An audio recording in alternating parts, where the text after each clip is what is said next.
Cederlon banjir bandang yang menerjang Biren sebulan lalu menyebabkan 3.690 rumah di Samalanga Biren mengalami rusak berat, rusak sedang maupun ringan serta 4 unit hilang disebabkan banjir bandang dan abrasi sungai Grombatele. Informasi tersebut disampaikan Camat Samalanga M. Rizal dan juga Ketua PMI Samalanga Faisal kepada serambinews.com pada Senin 29 Desember 2025. Camat mengatakan kawasan yang diterjang banjir meliputi 31 desa terdampak banjir dari 46 desa di kecamatan tersebut.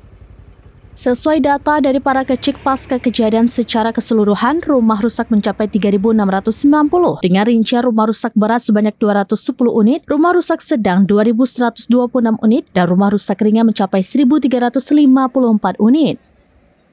Ada 4 rumah hilang di bawah arus sungai, yaitu 3 di Gampong Merah, milik Muhammad Nur, M. Hazil, Fitriah, 1 rumah di Gampong Cot Merak Blang, milik Muhammad Amin.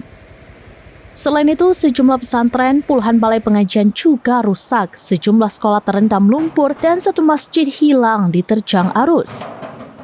Amatan serambinews.com, sisi jalan kawasan desa diterjang banjir dipenuhi lumpur. Begitu juga halaman rumah warga masih penuh dengan lumpur. Warga tidak mampu membersihkan lumpur yang tebal di lingkungan rumah mereka.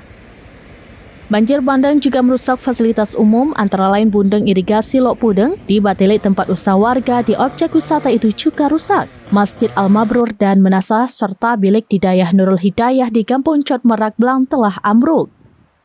Faisal menambahkan, selain itu, Dayah Mudi Samalanga, baik putra maupun putri, juga Dayah Ummul Aiman, putra maupun putri, serta Dayah Putri Muslimat juga terdampak banjir dan dipenuhi endapan lumpur. Dari Biren, Yusmandin Idris, serambinews.com.